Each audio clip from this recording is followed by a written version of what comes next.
بە زۆری لە پیاوانە هەیە و لە تەمەنی گەنجا هەیە. نەخۆشەکە بەیانیان ئازار و ڕەخبوونیەکی زۆری پشتی هەیە بە شێوەیە کە ناتوانێت لە جێگاکەی بێتە دەرەوە و ئەم ڕەخبوونە بەلایانی کەمەوە بۆ ماوەی نیو کاتژمێر بەردەوامە بێ و ئەبێ ئەم نیشانانی بۆ ماوەی زیاتر لە 3 مانگیش هەبێ. پێیان ئەوترێ ئەنکایلۆزین سپۆندیلایتس، واتە بەمۆمبوونی بربڕەی پشت. بەمۆمبوونی بربڕەی پشت یەکێکە لە نەخۆشیە ڕۆماتیزمیەکان کە تووشی بربڕەی پشت و جونگە حەز و پشتێنە بێ. تەنیا بە ئەشیای تەنووری ئەتوانی بزانی کە ئەم نەخۆشیەی هەیە یاخود نا، و یاخود فەحسێکی جینی هەیە بۆ نەخۆشەکە ئەکرێ HLA-B27 پێوترێ.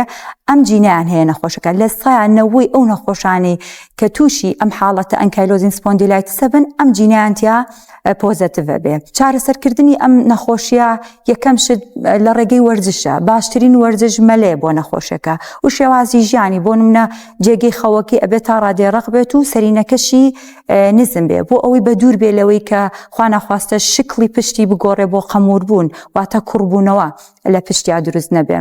و لە سەردەم خەوتن لە ڕۆژێکە بۆ ماوەی 15 بۆ 20 خولەک لە سەردەم بخەوێ، ئەمە یارمەتیە بۆ ڕێکی پشتی بۆەوەی تووشی کوڕبوونەوەی پشتی نەبێ. ئەتوانین دەرمان بۆ نەخۆشەکە بنووسین هەتا ئەو ڕەخبوونی کە هەیەی بەیانیان خاوتر بێتەوە بتوانێت ئیشەکانی ڕۆژانەی خۆی بکە. و ئەگەر هەر بەمەش هەل نەبێ و دەرزی بایۆلۆجی هەیە کە ئەیرێ بە نەخۆشەکە هەتاکو کۆنترۆڵی نیشانەکە و شێوازی ژیانی نەخۆشەکە بکات.